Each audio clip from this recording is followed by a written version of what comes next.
Assalamualaikum warahmatullahi wabarakatuh.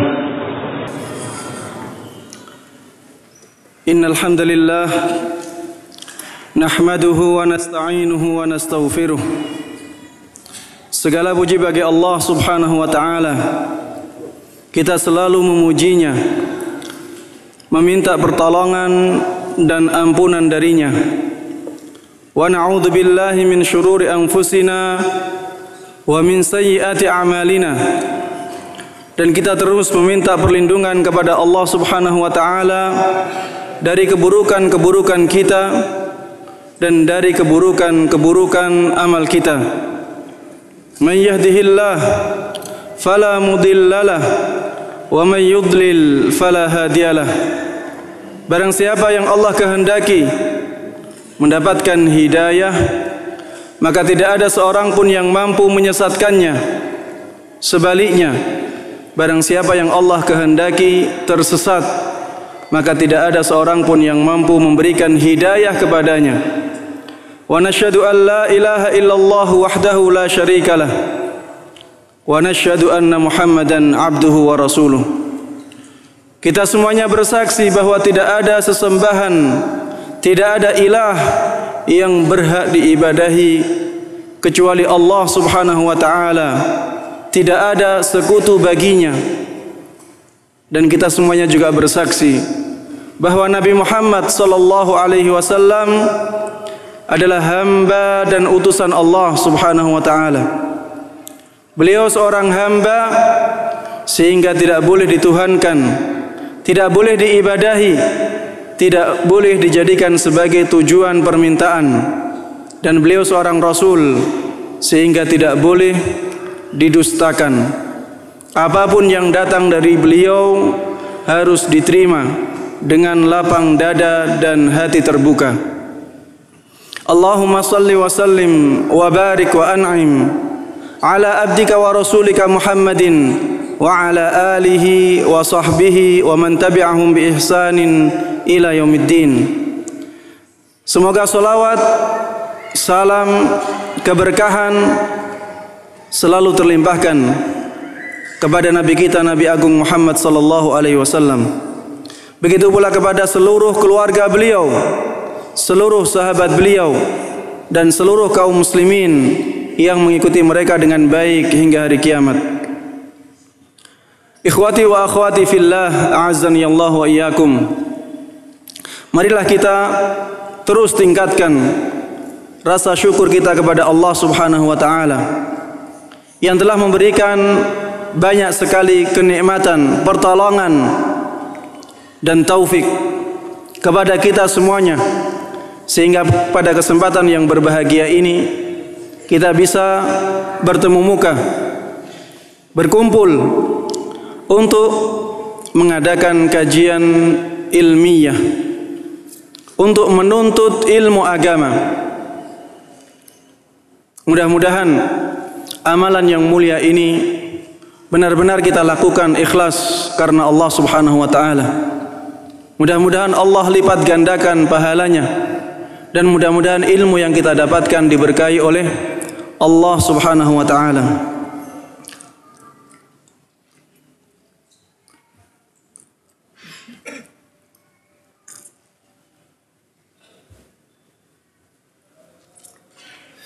Jamaah kaum muslimin dan kaum muslimat yang dimuliakan oleh Allah Subhanahu wa taala. Kajian kita pada kesempatan kali ini akan membahas tentang tema yang sangat penting bagi kita semuanya, sangat berhubungan dengan kehidupan kita, meniti hidayah sunnah. Tema ini akan sangat bermanfaat bagi kita, karena dengan tema ini kita akan semangat mempertahankan hidayah yang diberikan oleh Allah Subhanahu wa taala kepada kita semuanya. Meniti hidayah sunnah. Apa yang dimaksud dengan sunnah di sini? Banyak orang bingung karena kata sunnah memiliki banyak makna. Kata sunnah bisa berarti perbuatan yang baik tapi tidak sampai pada derajat wajib. Seperti misalnya salat sunnah rawatib. Kata sunnah di sana berarti amalan ibadah, perbuatan baik yang tidak sampai pada derajat wajib. Kata sunnah juga bisa berarti hadis. Ketika dikatakan dalil kita adalah Alkitab dan As-Sunnah, maka yang dimaksud dengan sunnah di sana adalah hadis Nabi Muhammad sallallahu alaihi wasallam. Dan kata sunnah bisa bermakna semua yang datang dalam Islam, semua yang disyariatkan di dalam Islam bisa bermakna sunnah. Dan ini lawan dari kata bid'ah. Ini banyak dipakai oleh ulama-ulama pakar akidah. Ya, mereka ketika mengatakan ini sunnah, maksudnya adalah ini bukan bid'ah, ini sesuai dengan tuntunan. Dan inilah yang kita maksudkan dalam tema kita ini. Meniti hidayah sunnah adalah meniti hidayah Islam. Meskipun para ulama-ulama salaf dahulu banyak menyebut atau menggunakan istilah sunnah ini untuk menyebut akidah saja, masalah-masalah akidah. Sunnah adalah akidah yang benar, akidah yang lurus, itulah sunnah. Banyak ulama-ulama salaf yang mengkhususkan kata sunnah ini untuk akidah saja, sebagaimana disebutkan oleh Syekhul Islam Ibn Taimiyah rahimahullah. Namun sebenarnya kata sunnah ini mencakup seluruh syariat Islam. Ini yang dimaksud oleh para ulama pakar akidah. Ya, Syekhul Islam Ibn Taimiyah menyebutkan wa lafdzus sunnah fi kalamis salaf yatanawalu sunnah fil ibadat wa fil i'tiqadat. Kata-kata sunnah di dalam perkataan para ulama salaf mencakup sunnah-sunnah dalam ibadah, begitu pula sunnah-sunnah dalam i'tiqad, dalam keyakinan, dalam akidah. Maksudnya semua tuntunan yang dalam ibadah, begitu pula semua yang sesuai tuntunan dalam akidah. Syekhul Islam mengatakan demikian, bahwa istilah sunnah ini mencakup semua yang sesuai tuntunan, baik dalam masalah ibadah maupun dalam masalah akidah. Inilah makna sunnah dalam perkataan para ulama salaf. Kemudian Syekhul Islam Ibn Taimiyah mengatakan, wa in kana katsirun mimman sannafa fis sunnah yaqsuduna al-kalam fil i'tiqadat. Walaupun banyak ulama yang menulis buku-buku akidah, mereka memaksudkan kata sunnah tersebut dalam membicarakan masalah akidah saja. Sehingga bisa diambil kesimpulan bahwa para ulama salaf, ya, mereka memaksudkan kata sunnah ini adalah semua yang sesuai dengan tuntunan Islam, baik dalam masalah ibadah maupun dalam masalah akidah, tapi bisa juga untuk menyebut masalah akidah saja. Jamaah kaum muslimin dan kaum muslimat yang dimuliakan oleh Allah Subhanahu wa taala, hidayah sunnah ini adalah hidayah yang sangat berharga sekali.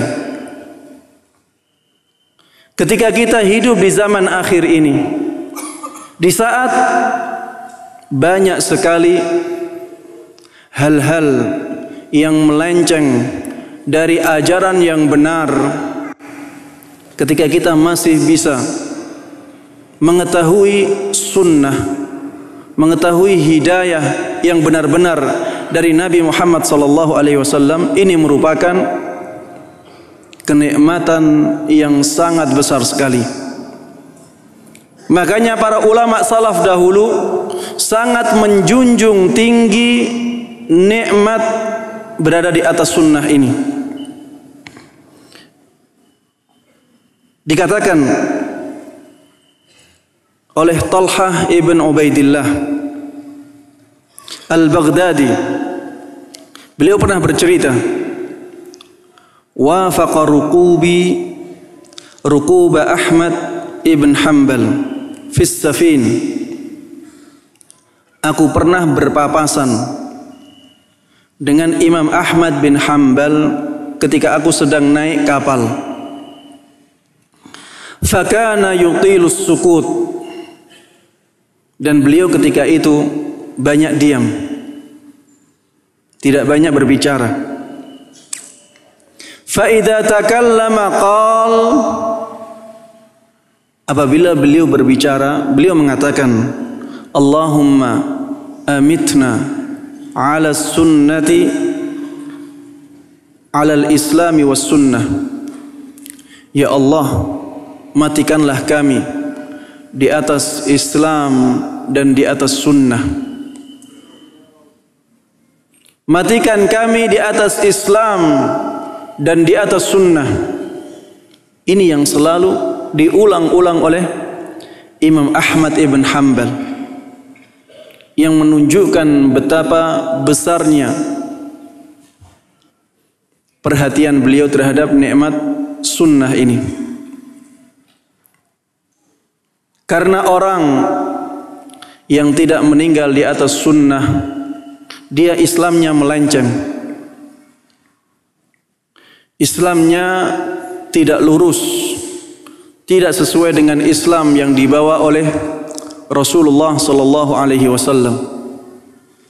Oleh karenanya kenikmatan Islam tidak akan sempurna kecuali apabila seseorang berada di atas sunnah, di atas akidah yang benar, di atas tuntunan Nabi Muhammad sallallahu alaihi wasallam. Imam Ahmad ibn Hanbal rahimahullah juga pernah mengatakan, man mata 'alal islami was sunnah mata 'alal khairi kullih. Barang siapa yang mati di atas Islam dan di atas sunnah, maka dia benar-benar mati di atas semua kebaikan. Fudail ibn Iyad rahimahullah, beliau juga pernah mengatakan, man mata tuba liman mata 'alal islami was sunnah. Sungguh beruntung orang yang meninggal di atas Islam dan di atas sunnah. Imam Malik rahimahullah juga pernah mengatakan, man mata 'ala sunnah falyubashshir.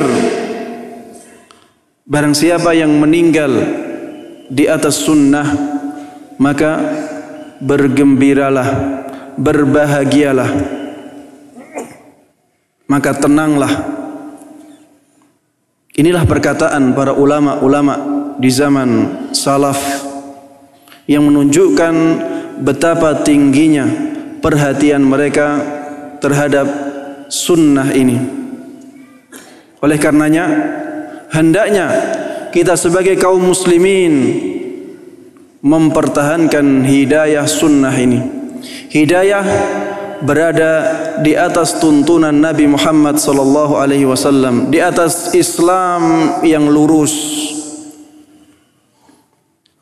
Dan untuk mempertahankan hidayah sunnah ini, kita harus melakukan usaha-usaha yang membantu kita untuk ke sana.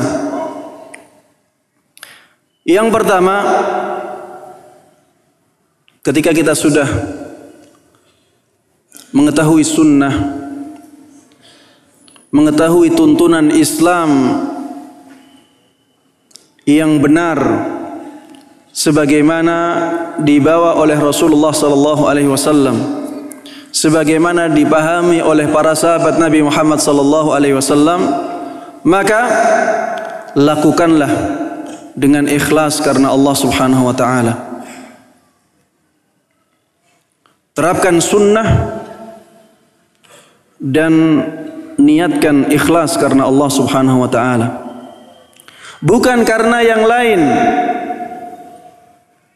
bukan karena tujuan duniawi, bukan karena agar dipuji orang lain, tapi lakukanlah karena mengharap pahala dari Allah Subhanahu wa taala. Dengan keikhlasan inilah seseorang benar-benar akan tegar ketika menerapkan sunnah dalam kehidupannya, karena dia tidak peduli lagi dengan manusia. Yang dia harapkan adalah pahala dari Allah Subhanahu wa taala. Dengan demikian, orang akan benar-benar teguh di atas sunnah walaupun banyak aral melintang di hadapan dia, walaupun banyak ujian, dia akan tetap memegang teguh sunnah tersebut, karena memang dia tidak mengharapkan apapun kecuali pahala dari Allah Subhanahu wa taala. Dengan ikhlas inilah seseorang akan ringan menjalankan sunnah Nabi Muhammad sallallahu alaihi wasallam. Karena orang-orang yang menerapkan sunnah di dalam dirinya, dia akan banyak mendapatkan ujian. Dan ini sunnatullah. Ini yang terjadi di muka bumi. Semua orang yang memperjuangkan sunnah Nabi Muhammad sallallahu alaihi wasallam, menerapkan sunnah-sunnah beliau, ajaran-ajaran beliau dalam dirinya, dia akan mendapatkan banyak ujian. Sebagaimana dahulu dialami oleh Nabi Muhammad sallallahu alaihi wasallam. Ketika Rasulullah sallallahu alaihi wasallam menyebarkan risalah Islam, beliau mendapatkan banyak ujian. Di Mekah, ya, beliau dibuli, dikatakan sebagai tukang sihir, dikatakan sebagai pembohong, dikatakan sebagai majnun, orang yang tidak waras. Dibuli oleh masyarakat beliau sendiri. Pemuka-pemuka kaum selalu menjelek-jelekan beliau. Begitu pula orang yang menerapkan sunnah dalam dirinya akan dituduh dengan tuduhan yang macam-macam. Dan ini yang terjadi. Dikatakan ekstrim, dikatakan memecah belah umat. Subhanallah, di zaman Nabi Muhammad sallallahu alaihi wasallam, Rasul beliau juga dituduh dengan tuduhan ini. Dituduh dengan tuduhan memecah belah barisan kaum Quraisy. Beliau juga dituduh menghina pemuka-pemuka kaum ketika itu, merendahkan kedudukan mereka. Padahal beliau tidak pernah melakukan hal tersebut. Beliau hanya menyampaikan apa yang benar, yang diembankan oleh Allah Subhanahu wa taala kepada beliau. Itulah amanah yang beliau emban, ya, dan beliau sampaikan kepada masyarakatnya, kepada umatnya. Namun apa yang terjadi? Beliau dituduh dengan tuduhan-tuduhan yang zalim, yang buruk. Orang yang mengikuti jalan Nabi Muhammad sallallahu alaihi wasallam akan mengalami hal yang sama. Oleh karenanya, orang-orang yang demikian membutuhkan keteguhan yang kuat. Di antara cara untuk mencapai ke sana adalah mengikhlaskan perjuangan tersebut karena Allah Subhanahu wa taala. Semakin berat suatu cobaan, maka pahalanya akan semakin besar di sisi Allah Subhanahu wa taala. Orang yang ikhlasnya tinggi, dia tidak akan memperdulikan pandangan manusia kepada dia. Tapi yang dia lihat adalah pandangan Allah Subhanahu wa taala terhadap dirinya. Kalau dia merasa bahwa dalam pandangan Allah dia baik, dia sudah tidak pedulikan pandangan manusia. Karena kerelaan semua manusia adalah tujuan yang mustahil diraih. Sebagaimana perkataan Imam Syafi'i rahimahullah, ridhan nas ghayatun la tudrak. Kerelaan semua manusia adalah tujuan yang tidak mungkin dicapai. Oleh karenanya, ketika kita menerapkan sunnah, kemudian banyak orang yang tidak senang dengan kita, abaikan. Yang penting kita baik di mata Allah Subhanahu wa taala, dan yang penting kita berusaha berbuat baik kepada orang yang ada di sekitar kita. Semampu kita. Mereka butuh pertolongan, kita bantu. Kita juga harus berakhlak mulia terhadap mereka. Ini yang pertama, ikhlaskan amalan meniti hidayah tersebut karena Allah Subhanahu wa taala. Dan ingatlah, semakin berat rintangan-rintangan yang kita hadapi, maka pahala kita akan semakin besar di sisi Allah Subhanahu wa taala. Kemudian yang kedua, agar kita bisa menjaga hidayah sunnah yang Allah berikan kepada kita, tuntutlah ilmu agama secara kontinu. Tuntutlah ilmu agama secara kontinu. Jangan berhenti. Karena dengan ilmu agama inilah kita akan semakin tahu jalan-jalan kebaikan. Semakin banyak jalan-jalan kebaikan yang kita ketahui, dan semakin banyak jawaban-jawaban untuk syubhat-syubhat yang datang kepada kita.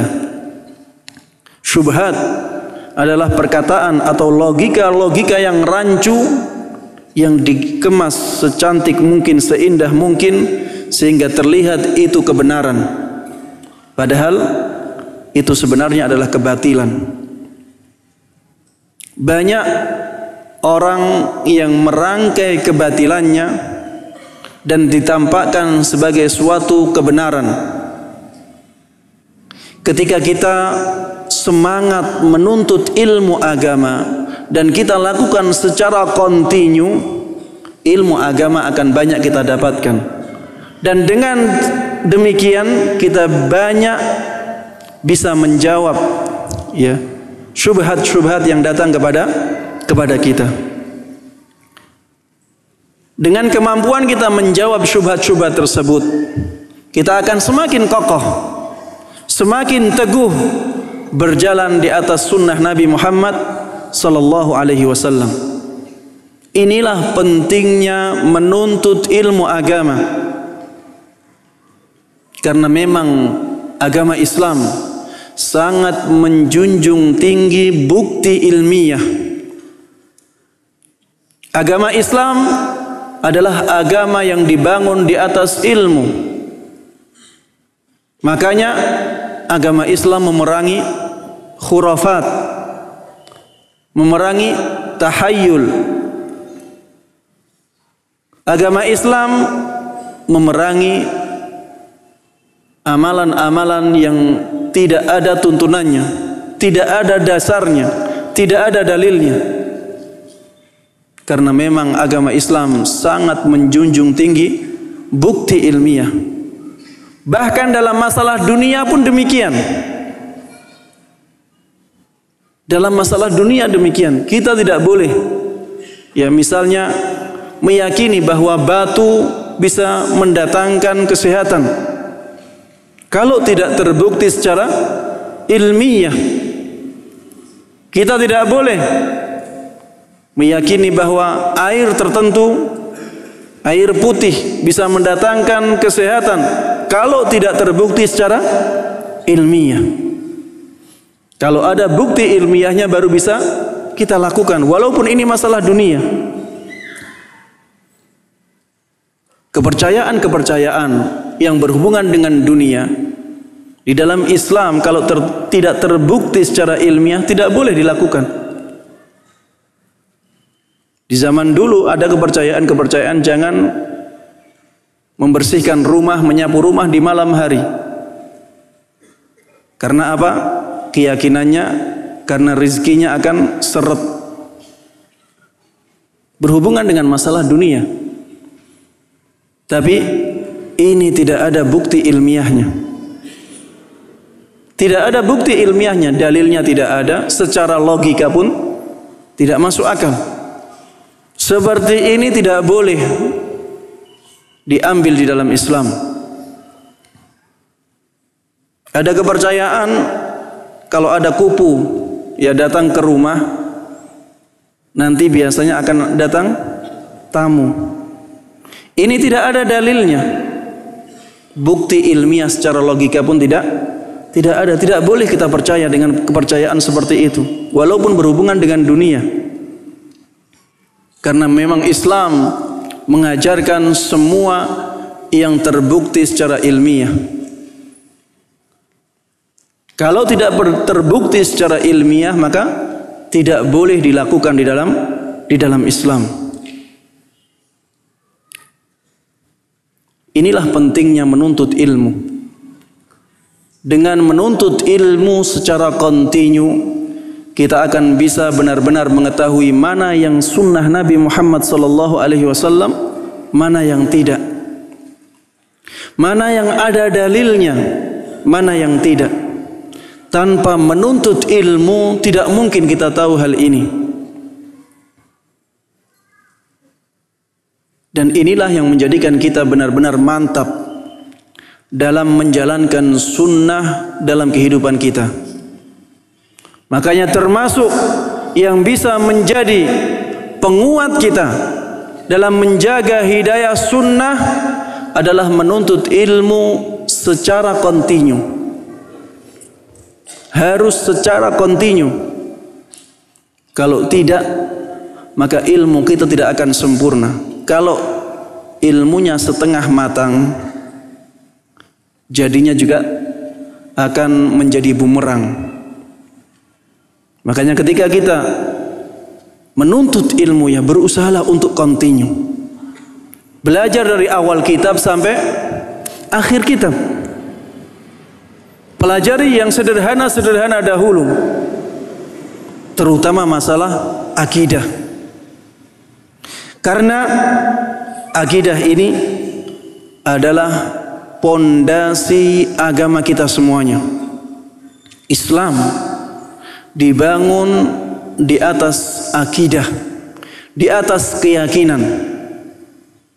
Maka jangan sampai kita melupakan pondasinya, melupakan dasarnya, kemudian kita membangun bangunan di atasnya.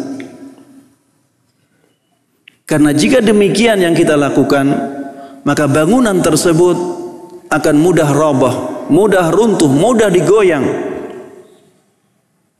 Ada goyangan sedikit dia akan roboh. Inilah pentingnya pondasi agama kita. Makanya bagi para pemula, ya, pentingkan belajar masalah akidah. Pentingkan belajar masalah akidah. Ustadz, masalah akidah itu masalah apa saja?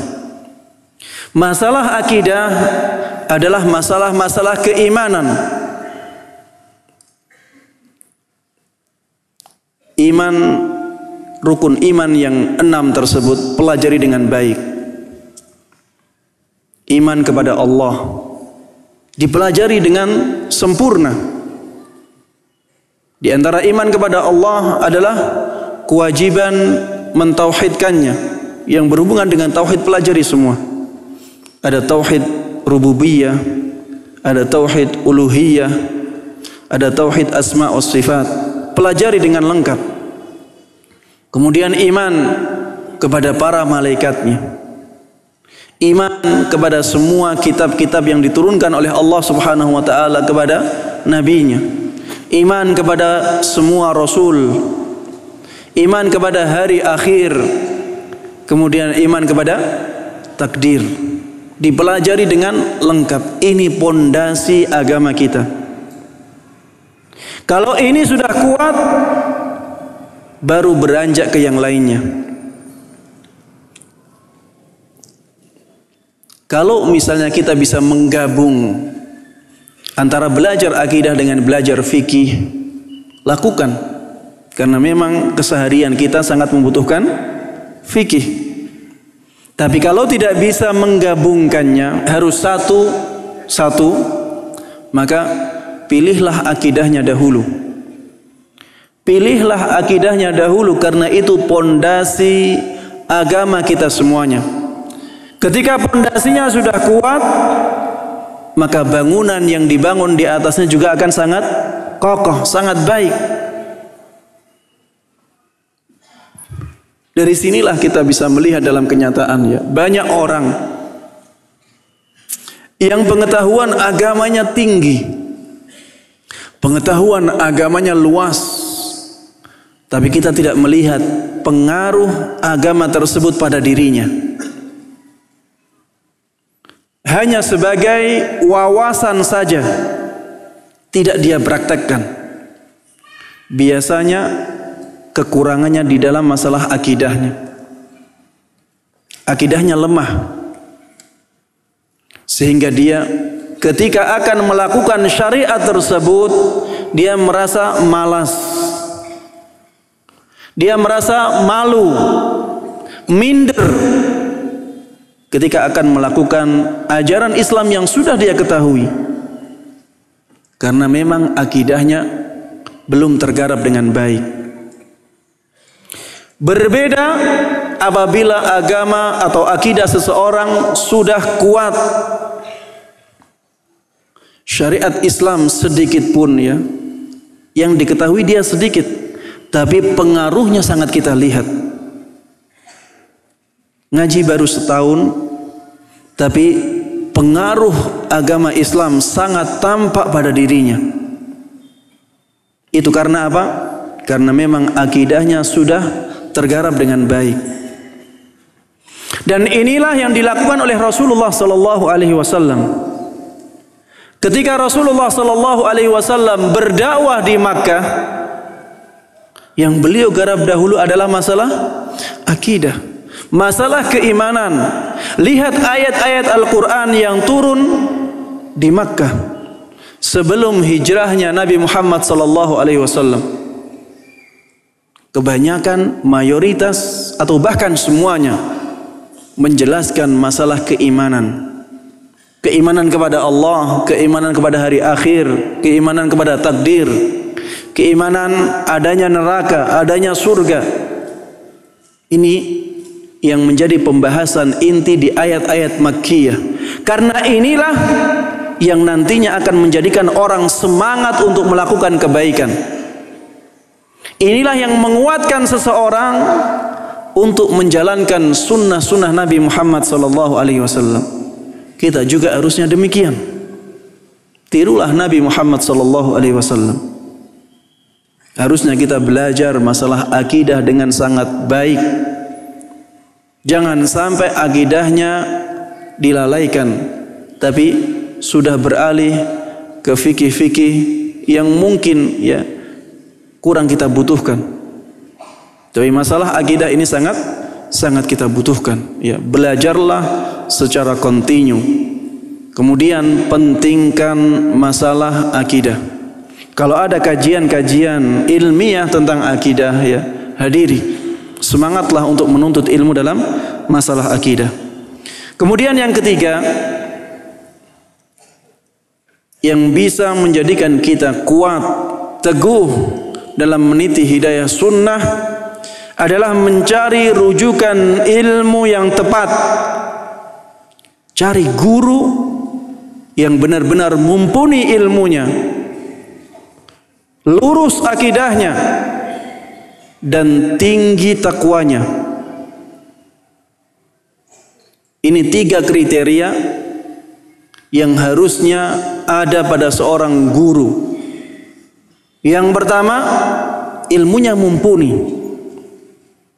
Kalau ilmunya tidak ada, dari mana dia akan memberikan ilmu tersebut? Pembahasannya akan ngalor ngidul nanti, karena dia tidak punya materi, tidak punya ilmu tentang cerita-cerita. Akan seperti itu kalau orang tidak punya ilmu. Makanya cari guru yang benar-benar mumpuni ilmunya, agar guru tersebut ya bisa menyampaikan kita kepada banyak ilmu yang dia miliki dengan cepat. Dalam waktu yang sedikit dia ingin menyampaikan ilmu yang banyak, dan ilmu yang kita dapatkan juga akhirnya banyak dengan jalan yang singkat. Cari guru yang mumpuni ilmunya, kemudian lurus akidahnya. Karena kalau akidahnya tidak lurus, padahal ini dasar agama dia, maka bangunan syariat yang dibangun di atasnya akan rusak juga. Apalagi masalah akidah ini masalah terpenting dalam Islam. Banyak orang tidak tahu akidah ini, sehingga Islamnya hanya KTP. Dia tidak tahu apa saja yang membahayakan keislamannya di mata Allah Subhanahu wa taala. Sehingga orang-orang tersebut ya seringkali melakukan hal-hal yang sebenarnya bisa membatalkan keislamannya, tapi dia tidak tahu. Dia jahil karena belum mempelajari akidah. Walaupun orang pintar ya, pengetahuan tentang syariatnya banyak, tapi kalau akidahnya ini tidak lurus, maka syariatnya juga akan terganggu. Orang yang akidahnya liberal, syariatnya akan liberal. Yang akidahnya Syiah, syariatnya juga akan menjadi Syiah. Yang akidahnya Ahlus Sunnah, maka syariatnya juga Ahlus Sunnah. Ini adalah konsekuensi, karena akidah adalah pondasi dasar agama seseorang. Ustaz, bagaimana cara melihat akidahnya benar atau tidak? Banyak caranya. Yang pertama, dengan bertanya kepada ustadz lain yang kita ketahui akidahnya lurus. Bagaimana dengan ustadz ini? Apakah akidahnya lurus ataukah tidak?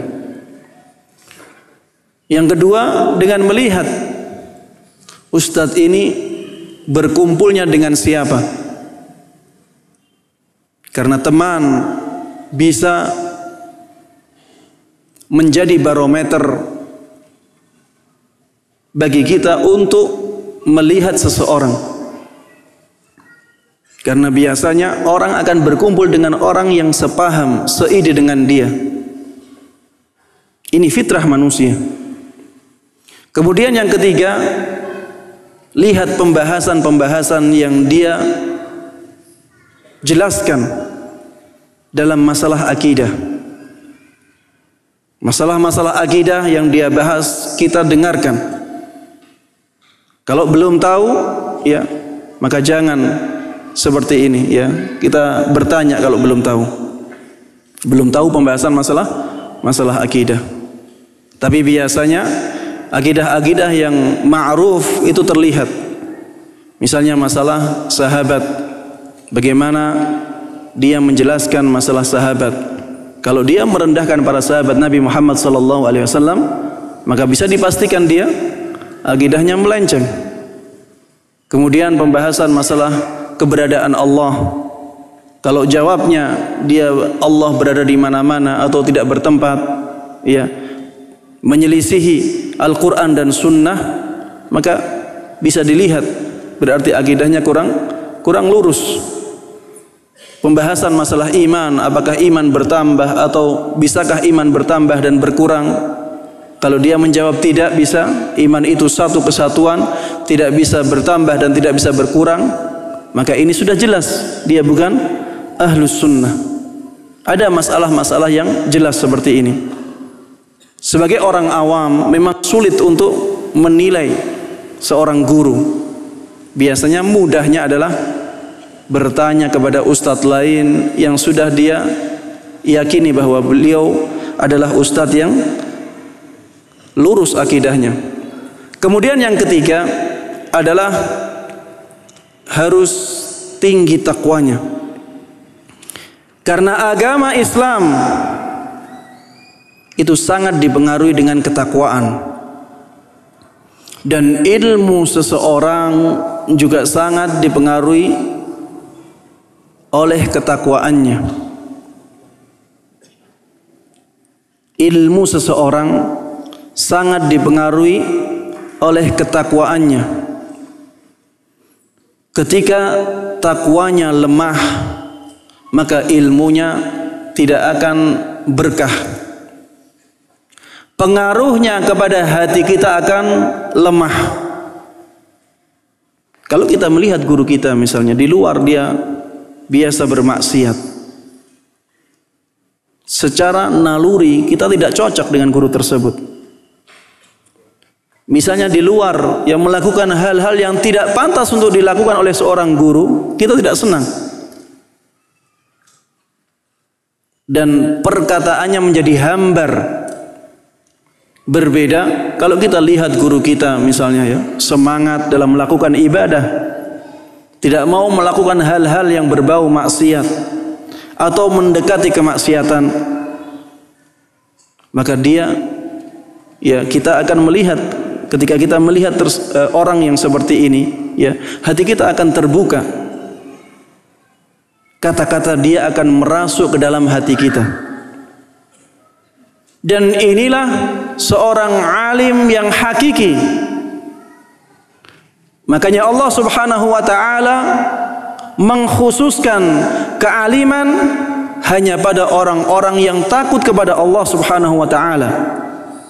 Innama yakhshallaha min ibadihil ulama.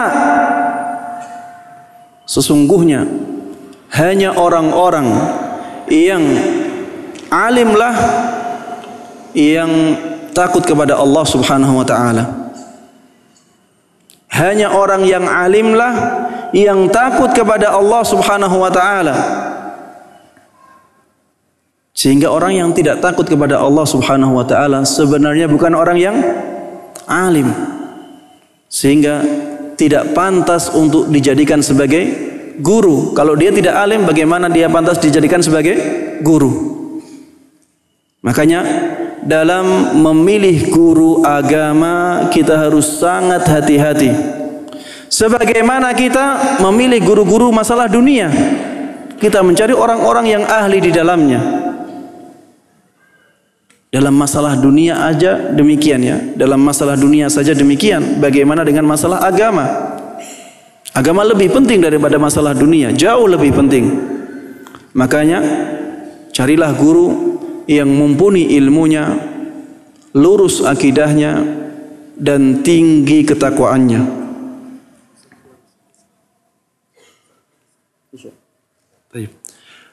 Karena waktu sudah isya ya, insyaallah kita lanjutkan kajian ini setelah sholat isya. Mudah-mudahan yang kita dapatkan pada kajian ini bermanfaat bagi kita semuanya. Mudah-mudahan diberkahi oleh Allah Subhanahu wa taala, dan mudah-mudahan bisa kita terapkan dalam kehidupan kita. Wallahu taala a'lam wa sallallahu wasallam wa baraka ala nabiyyina Muhammadin wa ala alihi wa sahbihi wa man tabi'ahum bi ihsanin ila yaumiddin. Walhamdulillahi rabbil alamin. Bismillahirrahmanirrahim. Assalamualaikum warahmatullahi wabarakatuh. Alhamdulillahi rabbil alamin. Wassalatu wassalamu ala ashrafil anbiya'i wa imamil mursalin, Nabiyyina Muhammadin wa ala alihi wa sahbihi wa man tabi'ahum bi ihsanin ila yaumiddin. Jamaah kaum muslimin dan kaum muslimat A'azzani Allah wa iyyakum. Para pendengar Radio Roja Bandung, begitu pula para pemirsa channel YouTube Radio Roja Bandung yang mudah-mudahan dirahmati dan dimuliakan oleh Allah Subhanahu wa taala. Alhamdulillah, pada sesi yang pertama tadi kita sudah membahas 3 poin yang bisa menjadikan kita teguh ketika meniti hidayah sunnah. Poin yang pertama adalah ikhlas dalam meniti hidayah sunnah. Poin yang kedua adalah menuntut ilmu agama secara kontinu. Dan poin yang ketiga adalah memilih rujukan ilmu atau guru yang mumpuni ilmunya, lurus akidahnya, dan tinggi ketakwaannya. Jangan sampai kita belajar kepada orang yang salah, sehingga setelah tahu kita merasa tahu agama, tapi suka demo. Belajar, hasilnya apa? Demo di jalanan. Belajar, hasilnya apa? Mudah mengkafirkan. Membom tempat-tempat yang dilarang dibom di dalam Islam dengan syariat jihad. Ya, mengaku dia melakukan jihad di jalan Allah, padahal itu bukan jihad sama sekali, karena salah memilih guru. Di antara efek buruk ya ketika salah memilih guru adalah mudah mentahdzir seseorang. Ya, ada orang-orang yang salah memilih guru, akhirnya apa? Dia mentahdzir banyak ustadz-ustadz yang sunnah dengan tahdzir yang membabi buta, ya, tahdzir yang ekstrim, karena dia salah memilih rujukan guru. Jangan sampai demikian, ya. Pilihlah rujukan guru agama yang benar-benar tinggi keilmuannya, benar-benar tinggi ketakwaannya, dan benar-benar lurus akidahnya. Mudah-mudahan Allah Subhanahu wa taala memberikan taufiknya kepada kita semuanya untuk bisa mendapatkan guru yang demikian. Kemudian yang keempat, poin yang keempat, setelah kita bisa mendapatkan guru yang tepat, jangan sampai kita fanatik kepada guru tersebut. Jangan sampai kita fanatik buta terhadap guru tersebut, karena guru juga manusia. Guru bisa salah. Bisa saja guru salah dalam memahami dalil, atau keceplosan, ya, salah ucap, padahal yang dimaksud guru tersebut tidak seperti yang diucapkan oleh dia. Kadang-kadang seseorang salah ucap, meninggalkan kata-kata tidak, ya, sehingga kata-katanya berubah, makna kata-katanya berbalik 180 derajat karena meninggalkan kata tidak, tapi dia tidak sadar. Dan kadang juga memang dia memilih pendapat yang menurut para ulama pendapat tersebut lemah misalnya.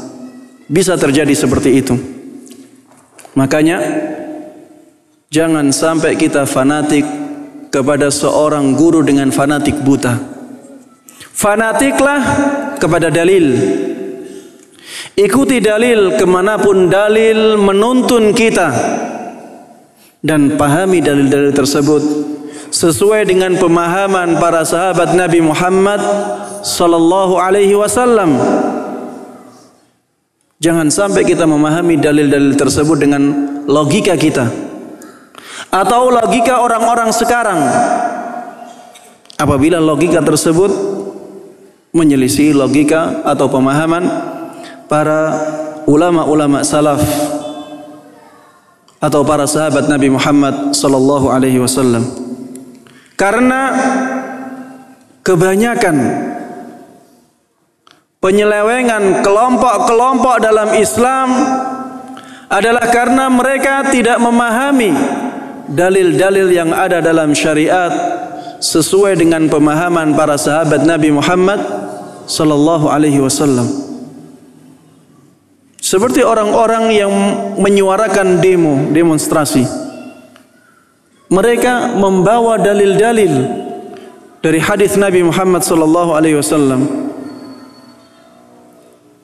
tapi dipahami dengan pemahaman mereka. Tidak dipahami dengan pemahaman para sahabat Nabi Muhammad sallallahu alaihi wasallam. Bukankah hadis tersebut sudah diketahui oleh para sahabat Nabi? Apakah mereka tahu kemudian para sahabat Nabi tidak tahu? Tidak demikian. Tapi ternyata di zaman para sahabat tidak ada yang mendemo. Tidak ada yang mendemo pemimpinnya kecuali para khawarij. Makanya jangan sampai kita fanatik kepada seorang ustadz, karena ustadz adalah manusia, bisa salah. Fanatiklah kepada dalil dan fahami dalil tersebut sesuai pemahaman para sahabat Nabi Muhammad sallallahu alaihi wasallam. Kemudian yang kelima, agar kita teguh dalam meniti hidayah sunnah, maka carilah teman-teman yang baik, teman-teman yang lurus akidahnya, teman-teman yang semangat menuntut ilmu, teman-teman yang saleh. Karena teman-teman ini akan sangat mempengaruhi kita. Jangan sampai mencari teman dekat yang buruk, karena nantinya dia akan menarik kita kepada keburukan. Dalam pepatah Arab dikatakan as-sahibu sahibun, as-sahib sahib. Seorang teman akan menarik temannya. Temannya buruk akan menarik kepada keburukan. Temannya baik akan menarik kepada kebaikan. Rasulullah sallallahu alaihi wasallam dahulu bersabda, "Al-mar'u ala dini khalilih, falyanzur ahadukum man yukhalil." Seseorang itu berada di atas agama teman dekatnya. Maka silahkan melihat siapa yang dijadikan teman dekat. Kalau kita salah memilih teman, maka kita akan celaka. Banyak orang-orang yang orang tuanya baik, orang tuanya saleh, tapi karena dia salah memilih teman, dia menjadi orang yang buruk. Baik buruk dalam dunianya maupun buruk dalam agamanya. Terjadi banyak. Tiba-tiba anaknya menjadi komplotan begal, padahal dari keluarga baik. Tiba-tiba anaknya jadi orang yang suka mabuk-mabukan, melakukan perzinaan, padahal dulu orang tuanya baik. Kenapa demikian? Sebagian besar sebabnya adalah salah memilih teman, salah memilih lingkungan. Akhirnya lingkungan yang buruk terus tersebut menarik dia kepada keburukan-keburukan. Sebaliknya, ada orang-orang yang ayah ibunya tidak baik secara agama, tapi anaknya menjadi sangat taat karena teman-temannya orang-orang baik. Inilah pentingnya kita memilih teman, karena manusia ini seperti makhluk hidup yang lainnya. Allah Subhanahu wa taala mengatakan di dalam Al-Qur'an, "Wa ma min dabbatin fil ard wa la ta'irin yatiru bi janahayhi illa umamun amsalukum." Dan tidaklah ada hewan-hewan yang berjalan di muka bumi, tidak pula ada burung-burung yang berterbangan, kecuali itu semuanya adalah umat-umat seperti kalian. Hewan-hewan baik yang melata, yang berjalan di muka bumi maupun yang terbang, semuanya seperti kalian. Mereka juga umat-umat. Dan hewan-hewan kita lihat, tidak ada kambing yang berkumpul dengan singa. Tidak ada burung dara berkumpul dengan gagak, sama-sama burung. Dan itu akan saling mempengaruhi satu dengan yang lainnya. Pengaruhnya sangat kuat sekali. Makanya berhati-hatilah memilih teman. Teman yang baik, yang teguh di atas sunnah akan mempengaruhi kita untuk demikian. Ketika kita banyak teman-teman yang baik, maka akan semakin mudah menjalankan sunnah Nabi Muhammad sallallahu alaihi wasallam. Karena kita akan merasa banyak teman dan merasa banyak yang membantu. Tidak merasa asing. Inilah fungsinya teman yang baik.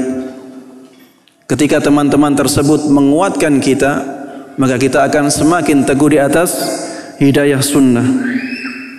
Kemudian yang keenam, ketika masih belajar, jauhi perdebatan. Jauhi perdebatan. Belajarlah secara kontinu. Terus menerus, jauhi perdebatan. Yang penting belajar. Perdebatan hanya akan mengeraskan hati. Apalagi di zaman ini. Zaman di mana perdebatan hanya untuk mengalahkan lawannya. Jarang sekali perdebatan dibuat untuk sampai kepada kebenaran, untuk mencapai kesimpulan yang baik, kesimpulan yang disepakati oleh dua belah pihaknya. Jarang sekali. Jarang sekali ada orang yang berdebat niatnya tulus untuk mencari kebenaran. Jarang ada orang yang seperti Imam Syafi'i rahimahullah. Ma nadhartu ahadan illa 'ala an-nasihah. Beliau mengatakan, aku tidak pernah mendebat seseorang kecuali untuk tujuan menasihati dia. Beliau juga mengatakan, ma nadhartu ahadan 'ala al-ghalabah. Tidak pernah sekalipun aku mencari kemenangan dari debatku. Bahkan beliau pernah mengatakan, ya, tidak pernah aku mendebat seseorang kecuali aku berharap bahwa orang yang aku debat itu dibantu oleh Allah, dibenarkan perkataannya, dan diberikan taufik oleh Allah Subhanahu wa taala. Dalam perkataan beliau yang lain, aku tidak pernah mendebat seseorang kecuali aku tidak peduli apakah kebenaran ditampakkan oleh Allah Subhanahu wa taala melalui lisanku ataukah melalui lisan dia. Sedikit orang yang seperti ini, apalagi di zaman ini. Maka jauhi perdebatan. Dengan menjauhinya, tapi kita terus menuntut ilmu, maka ilmu kita akan semakin bertambah dan syubhat-syubhat yang datang kepada kita akan terjawab dengan sendirinya. Tidak usah banyak berdebat. Tuntutlah ilmu sebaik mungkin. Waktu kita tidak banyak. Apalagi di dalam kenyataannya, kebanyakan dari manusia tersibukkan dengan pekerjaan, mencari nafkah. Untuk mencari ilmu, ya waktunya sedikit. Untuk apa kita gunakan untuk perdebatan? Apakah perdebatan lebih penting dari mencari ilmu? Tidak. Mencari ilmu jauh lebih penting dari perdebatan. Dan jangan sampai kita menjadi orang-orang yang merasa aman dari syubhat, kemudian masuk ke situs-situs yang biasanya membawa syubhat, mencari video-video yang banyak syubhatnya, tujuannya untuk membantahnya. Ini bisikan iblis, ini godaan setan, karena setan ingin menjerumuskan kita dengan syubhat-syubhat tersebut, dengan memberikan ketenangan kepada kita. Kamu sudah banyak ilmu, sekarang mulai jawablah syubhat-syubhat mereka. Padahal ini perangkap, ya.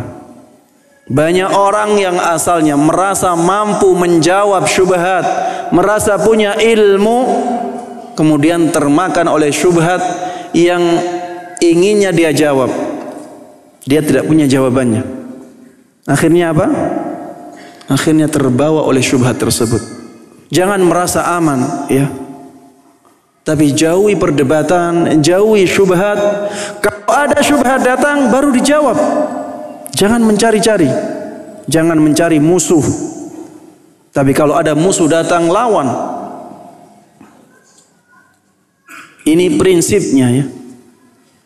Ustaz, bagaimana kalau ada syubhat datang, kita tidak mencarinya dan kita tidak mampu menjawab? Tanya ke Ustaz, bagaimana menjawab syubhat ini agar mendapatkan jawaban dari syubhat tersebut, ya. Atau cari, ya, searching di internet, ya, bagaimana menjawab syubhat ini. Kalau tidak dapat dan kurang mantap, bertanyalah kepada ustadz yang mumpuni ilmunya dalam masalah itu, sehingga bisa menjawab syubhat dengan baik. Kemudian yang ketujuh, imbangi ilmu dengan ibadah.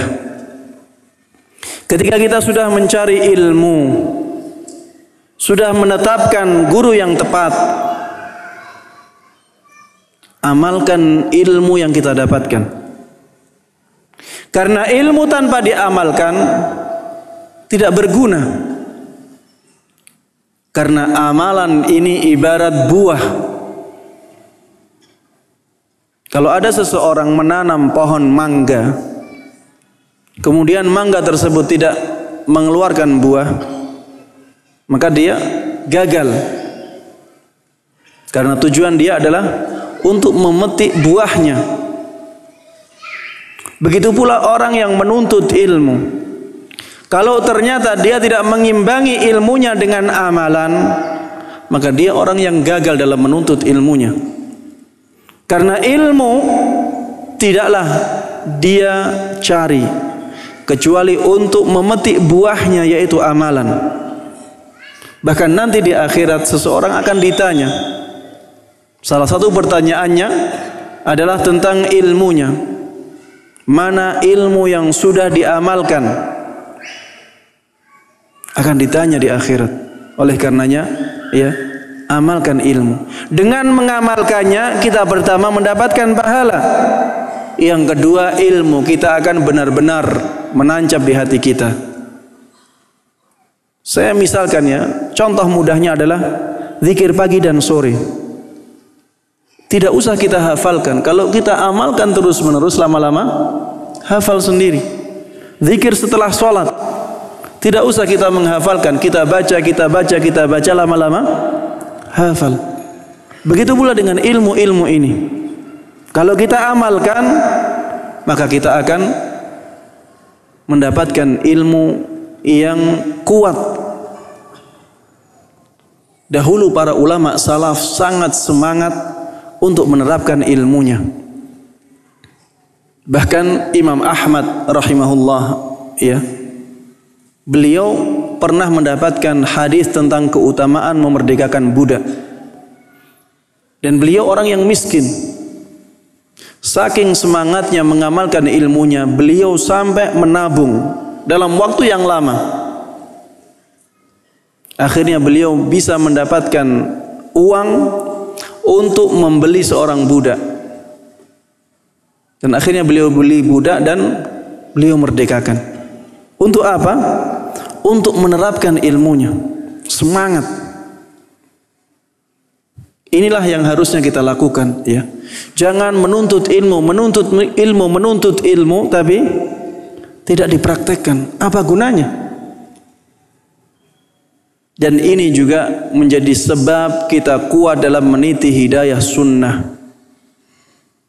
Semakin banyak ilmu yang kita terapkan, maka Allah Subhanahu wa ta'ala akan semakin menambah ilmu kita. Semakin tinggi ilmu kita, maka kita akan semakin kuat dalam berpegang teguh dengan sunnah Nabi Muhammad sallallahu alaihi wasallam. Yang kedelapan, imbangi ilmu dengan akhlak.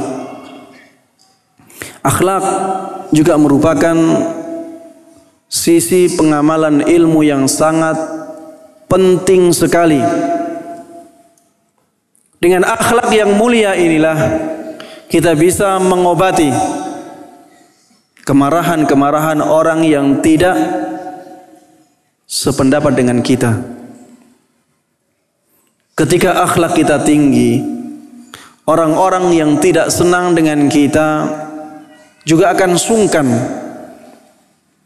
untuk melawan kita, untuk mengganggu kita, untuk memusuhi kita. Dan akhlak ini merupakan sesuatu yang sangat mulia. Banyak orang yang membawa kebatilan, tapi diterima oleh masyarakat karena akhlaknya. Banyak sekali ini terjadi. Yang dia bawa kebatilan, sesuatu yang bertentangan dengan Islam, tapi karena akhlaknya sangat tinggi kepada manusia, kebatilan tersebut menyebar dengan baik, diterima oleh masyarakat. Sebaliknya, banyak orang membawa kebenaran, tapi karena akhlaknya buruk, akhlaknya lemah, akhirnya kebenaran tersebut tidak diterima oleh masyarakat. Jamaah kaum muslimin dan kaum muslimat yang dimuliakan oleh Allah Subhanahu wa ta'ala, ketika akhlak kita mulia, akhlak kita tinggi, kemudian masyarakat menerima kebenaran yang kita sebarkan, kebaikan yang kita sebarkan di tengah-tengah masyarakat, kita akan semakin kuat dalam meniti hidayah sunnah ini, semakin ringan karena semakin banyak teman. Makanya termasuk di antara sebab teguhnya seseorang di atas sunnah adalah akhlaknya yang mulia. Karena akhlak yang mulia ini akan besar pengaruhnya dalam tersebarnya sunnah di tengah-tengah dia, di tengah-tengah masyarakat. Makanya Rasulullah sallallahu alaihi wasallam orang yang akhlaknya sangat tinggi. Allah Subhanahu wa ta'ala sampai memujinya dengan pujian yang sangat tinggi. Wa innaka la'ala khuluqin azim. Sesungguhnya engkau wahai Muhammad benar-benar di atas akhlak yang agung. Laqad kana lakum fi Rasulillahi uswatun hasanah. Sungguh ada pada diri Rasulullah sallallahu alaihi wasallam suri tauladan yang baik karena beliau berakhlak mulia. Fabima rahmatin minallahi lintalahum walau kunta faddan ghalidhal qalbi lang faddu min haulik. Dengan rahmat Allah engkau bisa bersikap lemah lembut kepada mereka. Kalau engkau kata-katanya kasar, hatinya keras, maka orang-orang tersebut akan lari darimu. Tapi Rasulullah tidak demikian. Makanya banyak kaum yang asalnya musyrikin tertarik dengan dakwah Nabi Muhammad sallallahu alaihi wasallam. Inilah akhlak yang mulia. Dan akhlak yang mulia ini kedudukannya sangat tinggi di dalam Islam. Akmalul mu'minina imanan ahsanuhum khuluqa. Orang mukmin yang paling sempurna keimanannya adalah yang paling baik akhlaknya. Ma min syai'in athqalu fil mizani min husnil khuluq. Tidak ada sesuatu yang lebih berat timbangannya melebihi akhlak yang mulia. Bahkan Rasulullah sallallahu alaihi wasallam pernah mengatakan, inna min ahabbikum ilayya wa aqrabikum minni manzila ahasinuhum akhlaqa. Sesungguhnya di antara orang-orang yang paling aku cintai dan yang paling dekat kedudukannya di akhirat nanti adalah orang yang paling mulia akhlaknya di antara kalian. Paling dekat dengan Rasulullah sallallahu alaihi wasallam di akhirat dan paling dicintai oleh beliau. Orang yang paling baik akhlaknya. Intinya akhlak ya di dalam Islam mempunyai kedudukan yang sangat tinggi. Bahkan Rasulullah pernah bersabda, "Innama bu'ithtu liutammima salihal akhlak." Sesungguhnya aku tidaklah diutus kecuali untuk menyempurnakan akhlak yang mulia. Inilah akhlak di dalam Islam. Sebagai seorang yang meniti hidayah sunnah, jangan sampai melupakan sisi ini.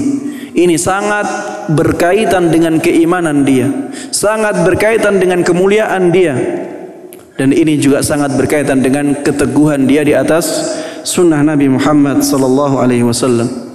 Orang yang mengaku berada di atas sunnah akan menjadi sorotan masyarakat. Kalau akhlaknya tidak baik, maka sunnah akan tercoreng.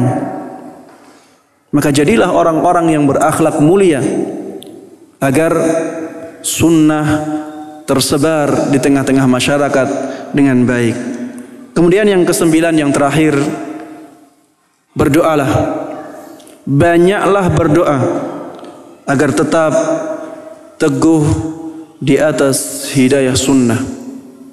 Doa merupakan sesuatu yang sangat penting karena hidayah di tangan Allah. Hidayah adalah nikmat dari Allah Subhanahu wa taala. Kalau Allah tidak berkehendak, hidayah tidak akan sampai ke kita. May yahdihillah fala mudhillalah. Barang siapa yang Allah kehendaki mendapatkan petunjuk hidayah, maka tidak ada seorang pun yang mampu menyesatkannya. Innaka la tahdi man ahbabta walakinallaha yahdi man yasha. Sesungguhnya engkau wahai Muhammad tidak akan mampu memberikan hidayah kepada orang yang engkau cintai, akan tetapi Allah lah yang memberikan hidayah kepada siapapun yang dia kehendaki. Wa huwa a'lamu bil muhtadin. Dialah yang lebih tahu siapa yang pantas menjadi orang yang mendapatkan hidayah. Dzalika hudallah yahdi bihi man yasha'u min ibadihi. Itulah hidayahnya Allah. Allah memberikan hidayah tersebut kepada siapapun dari hambanya yang dia kehendaki. Hidayah ini milik Allah. Allah yang menghendakinya. Di tangan Allah lah hidayah ini. Banyak orang yang dekat dengan kenabian, tapi Allah tidak berkehendak mendapatkan hidayah. Seperti siapa? Istrinya Nabi Lut, sangat dekat dengan kenabian. Istri, siapa yang lebih dekat dari istri dengan seorang suami? Tidak ada yang lebih dekat dengan istri. Tapi Allah tidak menghendaki dia mendapatkan hidayah, kafir. Anaknya Nabi Nuh di keluarga Nabi, tapi Allah tidak menghendaki mendapatkan hidayah, sehingga dia tidak mendapatkan hidayah. Pamannya Nabi Muhammad SAW, Abu Talib, sangat dekat dengan Rasulullah SAW. Beliau yang melindungi Rasulullah, beliau juga yang menjadikan Rasulullah SAW dewasa dengan baik, tumbuh dengan baik. Kemudian setelah dewasa, setelah Rasulullah mengemban risalah Islam, beliau pun melindungi dakwah Nabi Muhammad SAW. Bahkan dalam syair-syairnya, ya, beliau menjelaskan bahwa dakwah Nabi inilah yang hak. Tapi Allah tidak menghendaki hidayah untuk beliau, ya, untuk Abu Talib. Akhirnya mati dalam keadaan kafir. Sebaliknya, orang-orang yang sangat dekat dengan kekufuran, kalau Allah sudah menghendakinya, maka hidayah sampai kepada dia. Imra'atu Fir'aun, istrinya Fir'aun. Bayangkan, ini istrinya Fir'aun, tapi mendapatkan hidayah. Padahal Fir'aun adalah orang yang mengatakan, ana rabbukumul a'la, akulah Tuhan kalian yang paling tinggi, paling mulia. Tapi istrinya ada yang mukmin, ada yang mendapatkan hidayah. Begitu pula dalam ayat disebutkan, wa qala rajulun mu'minun min ali fir'aun yaktumu imanah. Ada seseorang dari keluarga Fir'aun, seorang laki-laki, dia beriman, tapi karena kekuatan kekafiran sangat besar, sangat kuat, akhirnya dia yaktumu imanah, dia menyembunyikan keimanannya. Dia mengatakan, ataqtuluna rajulan ay yaqula rabbi Allah. Apakah kalian membunuh seseorang karena dia mengatakan Tuhanku atau Rabbku adalah Allah? Ini dikatakan oleh Allah Subhanahu wa taala min ali Fir'aun, dari keluarga Fir'aun. Tapi Allah menghendakinya beriman. Di zaman Nabi Muhammad sallallahu alaihi wasallam, banyak sahabat beliau yang dari keluarga kafir, tapi menjadi pejuang-pejuang Islam. Bahkan ada di antara mereka yang ketika perang membunuh siapa? Membunuh ayahnya. Karena ayahnya sudah menyerang, ingin membunuh anaknya. Inilah hidayah. Hidayah itu di tangan Allah Subhanahu wa taala. Ketika Allah berkehendak, maka Allah akan membuka hati seseorang dan seseorang tersebut akan menerima hidayah. Di zaman sekarang pun demikian, ya. Kita lihat ada orang-orang yang dulunya bejat. Selama hidupnya ketika dia muda, dia berlumuran dosa. Tapi datang waktu di mana hatinya terketuk dengan hidayah. Akhirnya menjalankan sunnah Nabi Muhammad SAW dan melindungi dakwah sunnah. Kita dapat di banyak tempat. Ada juga anak-anak dari orang-orang yang masih berlumuran kesyirikan, masih jauh dari sunnah, tapi anak-anaknya sudah menjadi anak-anak yang saleh, karena Allah menghendaki hidayah ini untuk mereka. Karena hidayah di tangan Allah, maka teruslah berdoa, teruslah meminta kepada Allah Subhanahu wa taala agar Allah meneguhkan hati kita. Teruslah berdoa dengan doanya Rasulullah sallallahu alaihi wasallam, ya muqallibal qulub, tsabbit qalbi ala dinik. Wahai zat yang membolak-balikkan hati, teguhkanlah aku di atas agamamu.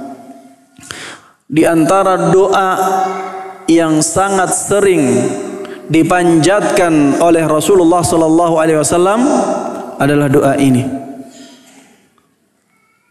Berdoalah dengan doanya Imam Ahmad ibn Hanbal rahimahullah. Allahumma amitni ala al-islami was sunnah. Ya Allah, wafatkan aku, matikan aku di atas Islam dan sunnah, agar kita menjadi orang-orang yang selamat, orang-orang yang bahagia di dunia dan di akhirat. Demikian yang bisa Ana sampaikan dalam kajian ini, ya. Mudah-mudahan bermanfaat bagi kita semuanya. Mudah-mudahan diberkahi oleh Allah Subhanahu wa taala dan mudah-mudahan bisa kita terapkan dalam kehidupan kita. Wallahu taala a'lam wa sallallahu wa sallama wa baraka ala nabiyyina Muhammadin wa ala alihi wa sahbihi wa man tabi'ahum bi ihsanin ila yaumiddin. Walhamdulillahi rabbil alamin. Assalamualaikum warahmatullahi wabarakatuh. Waalaikumsalam warahmatullahi wabarakatuh. Orang tua saya setiap ada acara besar di rumah ketika musim hujan, mereka selalu memasak air yang di dalam airnya dimasukkan batu kecil-kecil hingga acara di rumah selesai. Sebelum api dihidupkan, orang tua membaca syahadat, ta'awudz dan basmalah. Apakah ini salah satu perbuatan musyrik?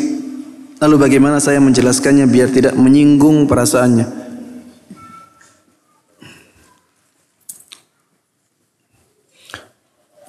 Apabila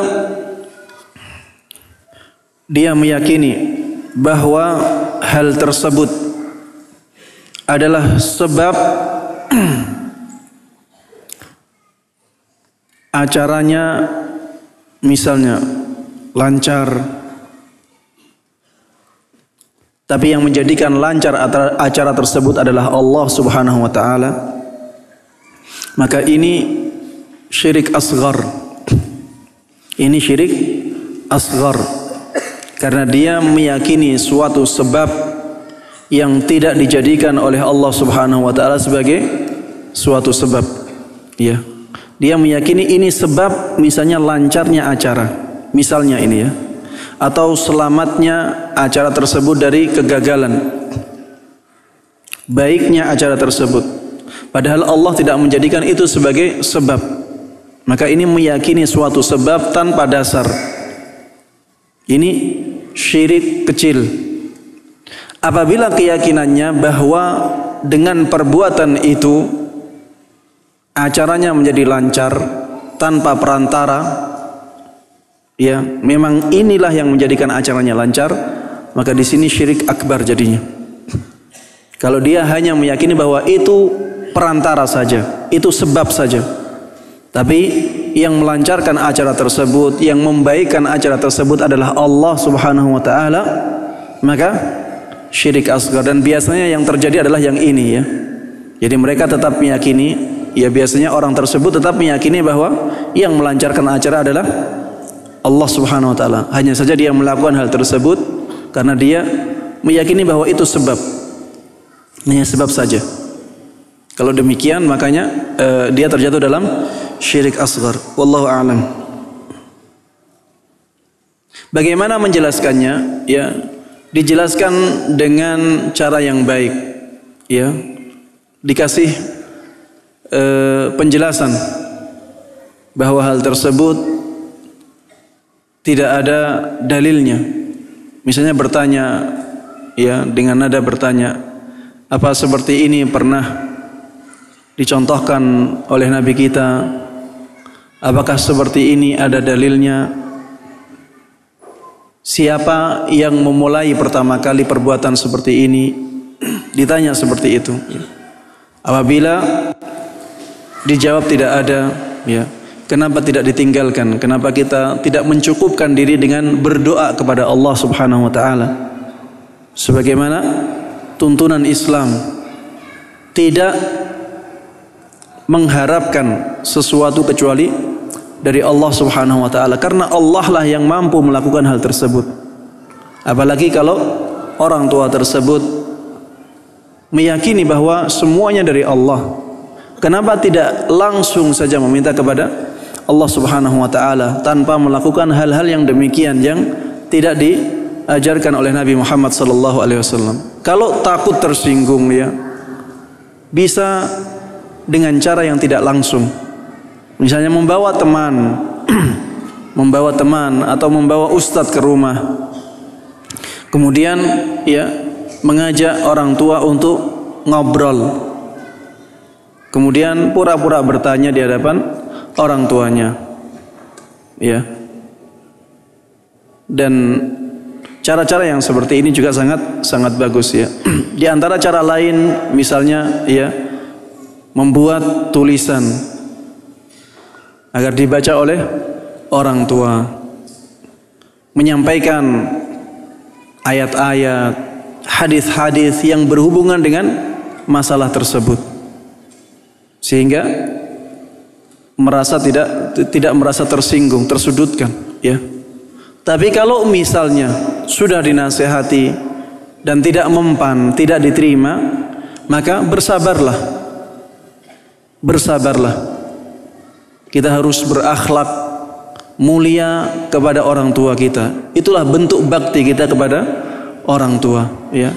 Nabi Ibrahim mendakwahi orang tuanya yang musyrik dan beliau tidak berhasil, tapi beliau tetap menjaga akhlak.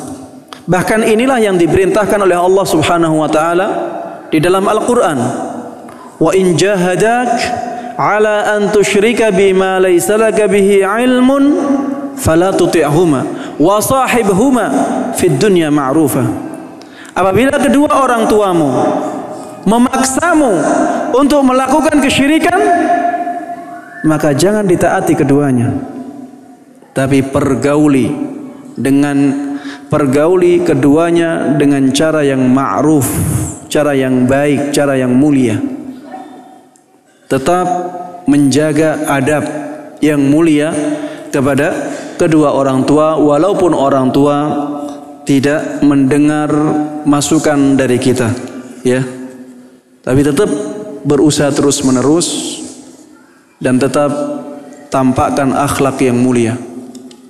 Banyak dari orang tua yang terketuk hatinya, terbuka hatinya ketika melihat akhlak anaknya semakin baik, bukan melalui perdebatan, tapi melalui akhlak yang baik tersebut.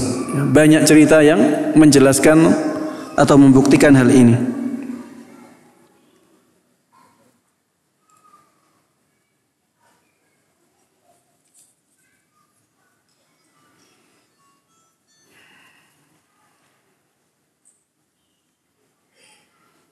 Ustadz, bagaimana kalau kita mengadakan kajian tetapi ustadznya menghalalkan musik dan ustadznya pun masih merokok? Ya sudah dijawab tadi ya. Kalau ustadznya dari sisi ketakwaannya lemah ya, dari sisi keilmuannya juga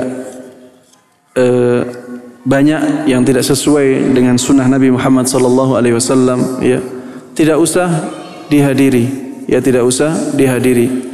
Yang banyak kajian-kajian yang lainnya yang bisa menjadi pilihan kedua ya. Hadiri kajian-kajian yang ustadznya benar-benar ketakwaannya tinggi, keilmuannya mumpuni dan lurus akidahnya.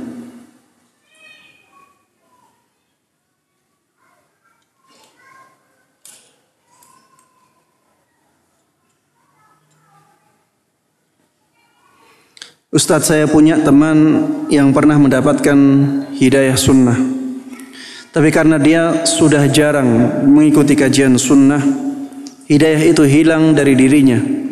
Saya sering mengingatkannya tatkala dia melakukan pelanggaran agama, tapi dia seperti tidak peduli dengan teguran saya itu. Apa yang harus saya lakukan agar dia dapat hidayah kembali? Syukran. Inilah yang saya singgung tadi ya. Kita dalam meniti hidayah sunnah ini harus kita barengi dengan semangat mengikuti kajian ilmiah. Tuntutlah ilmu secara kontinu, karena ilmu inilah yang menjadikan kita tetap semangat untuk meniti hidayah sunnah. Jangan sampai kita merasa kita sudah tahu semuanya. Kita sudah belajar bertahun-tahun. Kalau demikian keadaannya, kita merasa sudah tahu, adakan kajian ilmiah. Antum sebagai ustadznya, kalau sudah merasa tahu banyak, jangan berhenti. Karena di antara cara belajar juga dengan menyampaikan apa yang kita ketahui kepada orang lain. Kalau sudah merasa bertahun-tahun belajar dan sudah banyak menghabiskan kitab-kitab, ya, sekarang ajarkan kepada orang lain.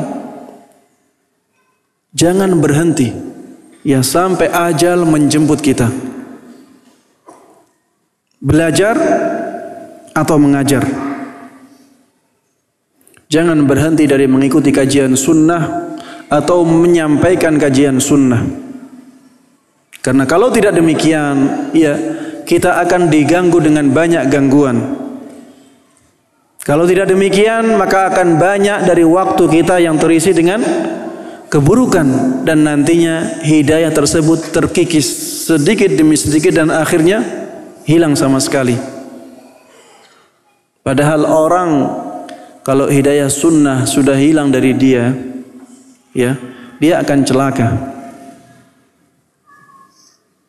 Karena Islam tanpa hidayah sunnah itu tidak sempurna.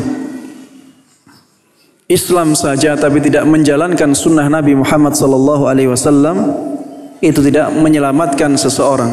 Memang bisa menyelamatkan seseorang dari kekalnya dia di neraka, tapi untuk menyelamatkannya tanpa disiksa di neraka itu tidak cukup dengan Islam saja, tapi harus dilengkapi dengan sunnah Nabi Muhammad SAW, menerapkan sunnah-sunnah dalam kehidupannya.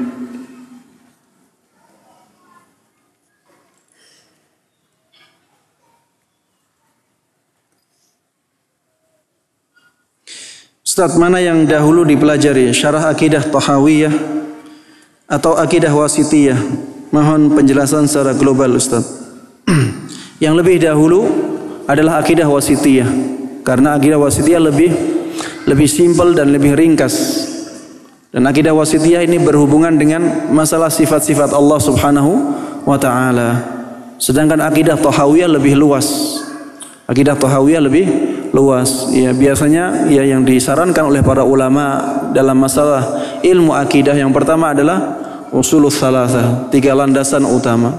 Kemudian setelah itu beranjak ke qawaidul arba', ya, 4 kaidah utama dalam Islam. Kemudian setelah itu menginjak ke kitabut tauhid, ya. Setelah itu kasyfus syubhat. Kemudian setelah itu akidah wasitiyah. Kemudian setelah itu akidah tahawiyah. Setelah itu at-tadmuriyah. Biasanya, ya, yang sering disarankan oleh para ulama adalah seperti itu urutannya. Assalamualaikum warahmatullahi wabarakatuh. Siapakah mujaddid abad ini? Wallahu alam, banyak, ya, banyak mujaddid di abad ini. Misalnya seperti Syekh Albani rahimahullah, dikenal sebagai mujaddid di abad ini karena beliaulah orang yang menghidupkan ilmu hadis di abad ini.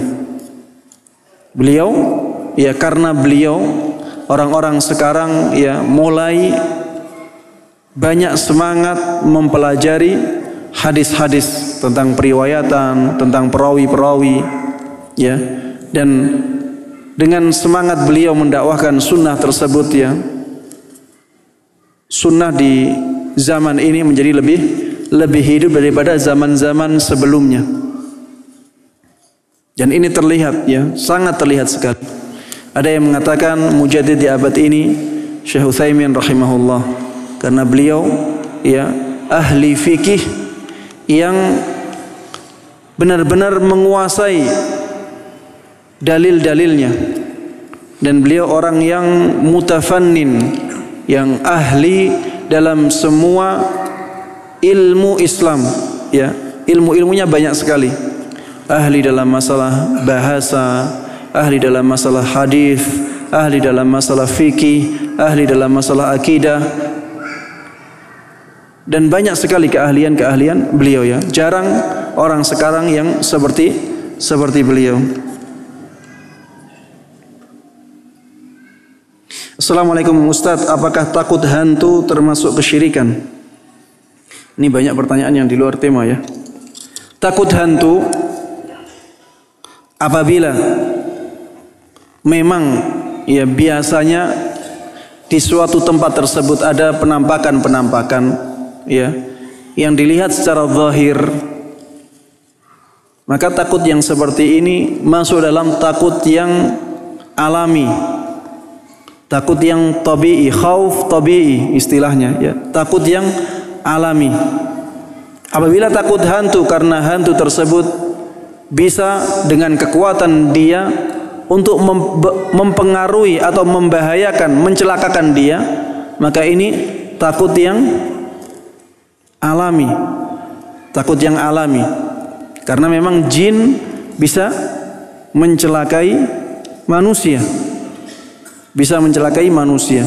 Kalau maksudnya takut kepada hantu adalah takut yang seperti ini, maka ini takut yang alami, tidak masuk dalam kesyirikan.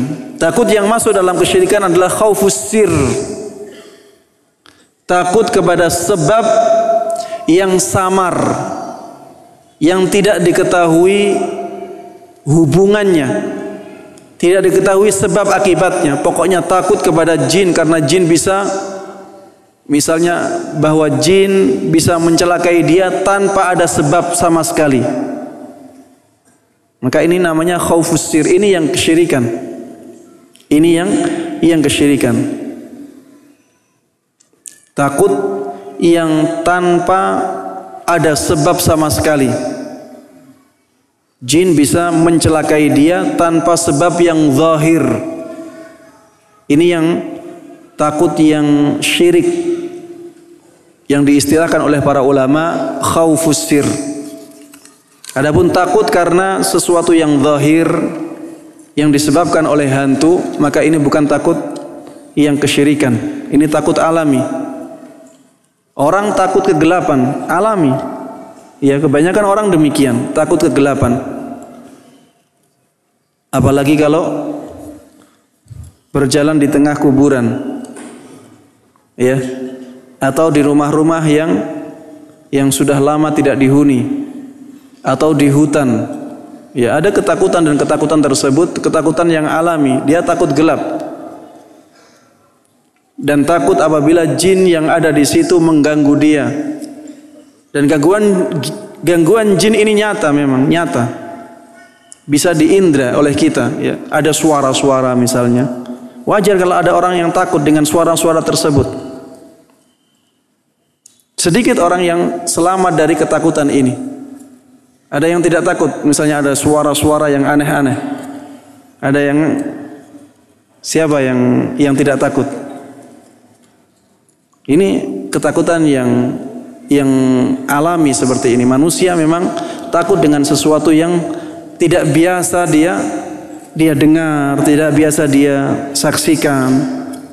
Ya, dia ada rasa takut yang alami seperti ini. Adapun takut yang sir, yang kesyirikan adalah takut seperti takutnya dia kepada Allah. Takut kita kepada Allah itu takut yang mutlak. Takut yang mutlak tanpa sebab apapun, ya. Kita takut kepada Allah Subhanahu wa taala. Takut yang disertai dengan ketundukan yang sempurna.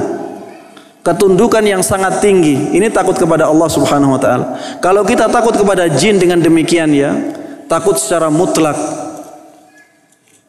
dengan pengagungan yang tinggi, maka ini kesyirikan. Ini kesyirikan. Tapi misalnya kita tidak takut karena ketika normal kita merasa tidak takut kepada jin karena kita punya ayat kursi misalnya, kita punya al-ikhlas, kita punya al-falaq, kita punya an-nas, kita punya a'udzu bikalimatillahi tammati min syarri ma khalaq, ya. Ketika keadaan biasa kita tidak takut, ya. Tapi belum tentu nanti ketika kita berada di tengah-tengah, ya, tempat yang yang gelap sekali, gelap gulita di tengah-tengah kuburan, kita belum tentu bisa tidak takut di sana.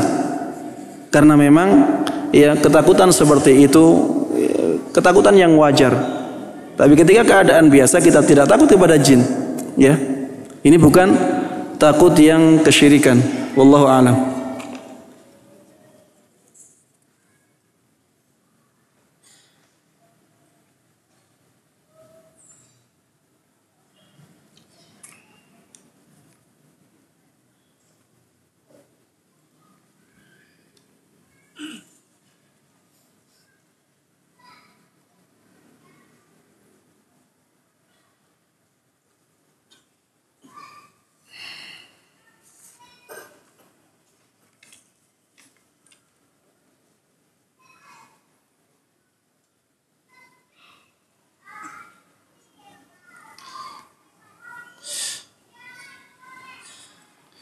Seringkali kita melihat di jalanan orang-orang yang kurang waras akalnya atau orang gila. Bagaimana sikap terbaik sebagai seorang muslim terhadap mereka? Apakah membiarkan mereka atau bagaimana, Ustaz? Yang pertama, apabila kita melihat ada orang yang mendapatkan musibah, ya, hendaklah kita berdoa.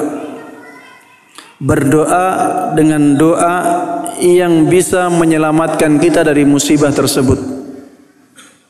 Misalnya ada orang gila, ada orang cacat, ada orang kena musibah, ya. Kita berdoa dengan doa yang bisa menyelamatkan kita dari musibah tersebut. Doanya adalah Alhamdulillah alladzi afani mimma ibtalaka bih wa faddalani ala katsirin mimman khalaqa tafdila. Inilah doa yang diajarkan oleh Nabi Muhammad SAW apabila kita melihat orang yang mendapatkan musibah. Dan dengan doa tersebut Rasulullah SAW mengatakan orang yang membaca doa ini akan diselamatkan oleh Allah Subhanahu wa taala dari bala yang dia lihat. Ya, Alhamdulillah alladzi afani mimma ibtalaka bihi.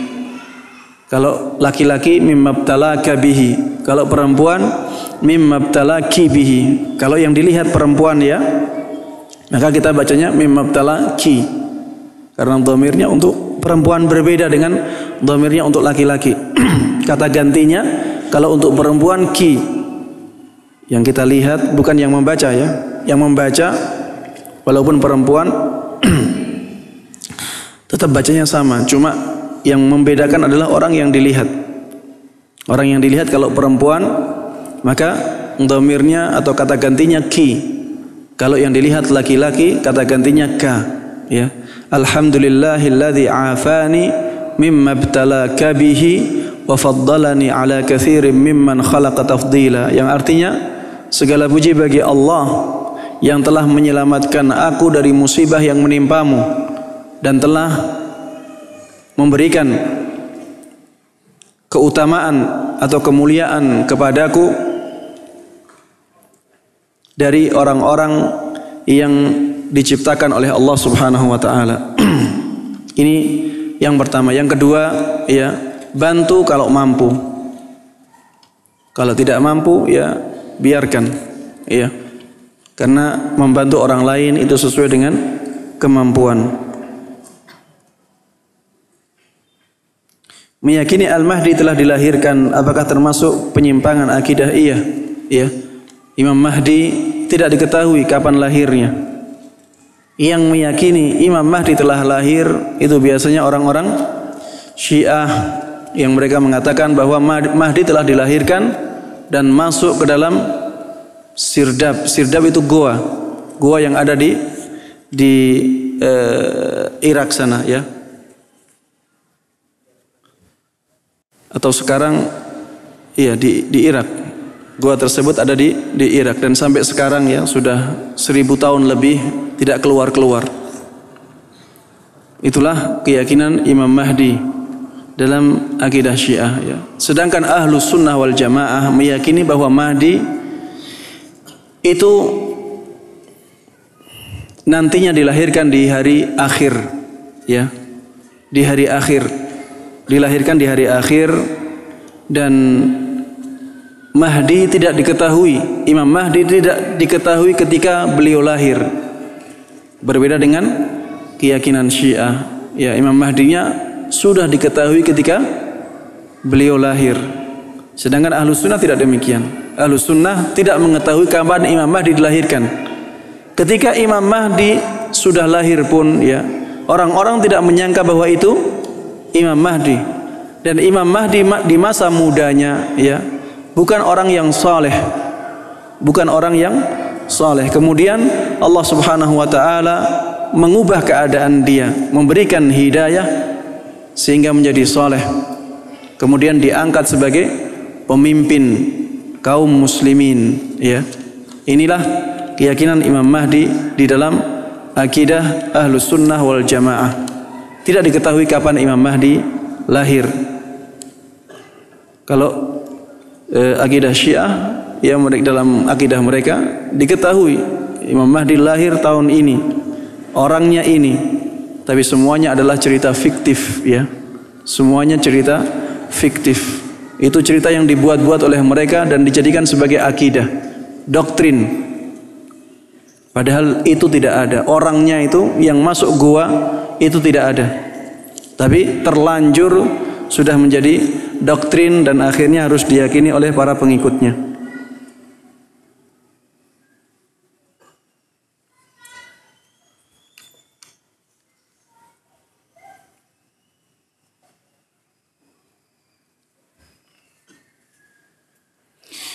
Ustaz, akidah yang lurus itu seperti apa?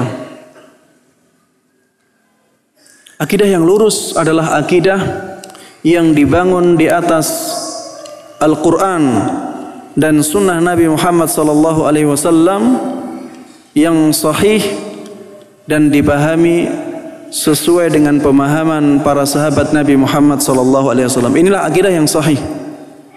Kalau dijabarkan apa saja yang sahih, sangat banyak sekali, ya. Semua yang ada di dalam Al-Quran dan Sunnah yang sahih dan dipahami dengan pemahaman para sahabat Nabi Muhammad SAW, itulah akidah yang sahih. Apakah ciri-ciri orang yang benar-benar ikhlas? Ciri-cirinya bahwa dia benar-benar mengharapkan semua amalannya karena Allah Subhanahu wa taala, mengharapkan pahala dari Allah bukan karena yang lainnya. Dia melakukannya karena Allah, karena mengharap pahala dari Allah Subhanahu wa taala. Itulah ikhlas. Ikhlas itu ketika seseorang mengamalkan suatu amalan hanya mengharapkan pahala dari Allah, agar Allah mencintainya, agar Allah meridainya, agar Allah merahmatinya, agar Allah Subhanahu wa taala menyelamatkannya dari neraka, memasukkannya ke dalam surga. Inilah keikhlasan. Inilah keikhlasan. Ketika seseorang sudah menjalankan amalan-amalannya karena Allah, karena mengharapkan pahala dari Allah, mengharapkan ridha dari Allah, maka dia telah ikhlas dalam menjalankan ibadah.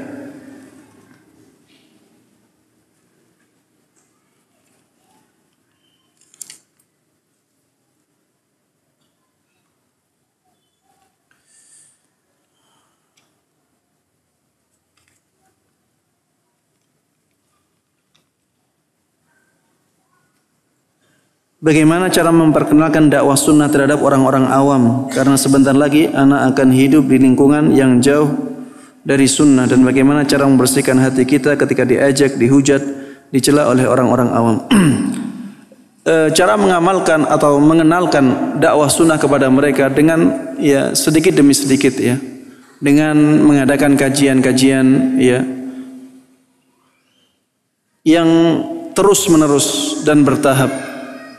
Ya, dan kalau misalnya, ya, kita merasa diri tidak kuat untuk hidup di tengah-tengah lingkungan yang belum banyak sunnahnya, jangan mencoba untuk melakukannya. Kalau kita merasa tidak kuat, kalau merasa mampu untuk mendakwahkan sunnah tersebut, maka silahkan. hidup di lingkungan yang demikian. Karena lingkungan ini sangat berat cobaannya, sangat berat ujiannya.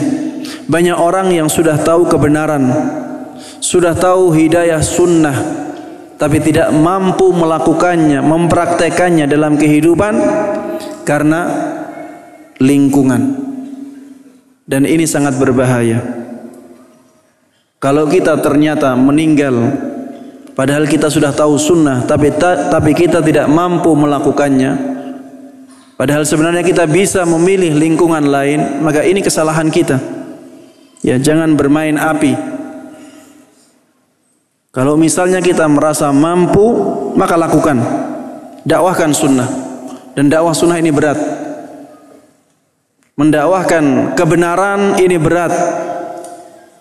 Tidak hanya butuh ilmu, tapi juga butuh hikmah, butuh cara-cara yang indah yang menjadikan orang-orang tertarik dengan dakwah sunnah. Ya, dakwah, mendakwahkan kebenaran tidak hanya butuh ilmu, tapi juga butuh sokongan dana. Tidak hanya mendakwahkan dengan kajian-kajian, tapi juga mendakwahkan kebenaran ini dengan akhlak yang mulia, dengan cara-cara yang cantik. Ya, kalau tidak demikian maka akan susah. Sebaik apapun seseorang yang mendakwahkan sunnah, dia tetap akan mendapatkan gangguan dari orang-orang di sekitarnya. Karena memang dakwah sunnah ini adalah dakwah yang membawa kebenaran. Biasanya orang akan diganggu ketika meluruskan kebenaran.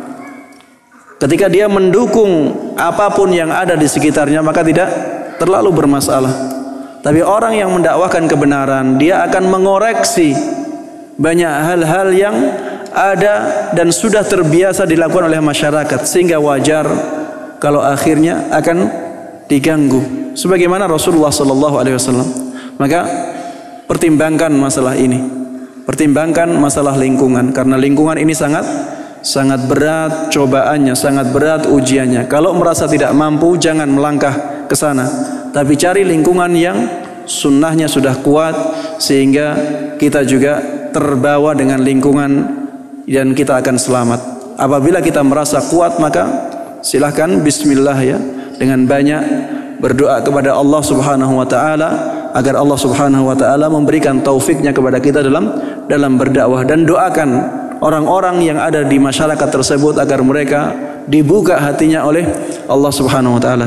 Demikian yang bisa Anda sampaikan dalam kesempatan kali ini. Mudah. Oh.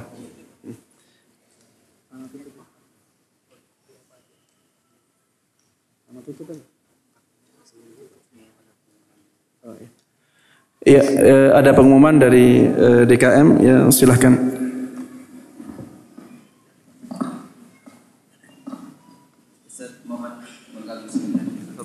Silahkan.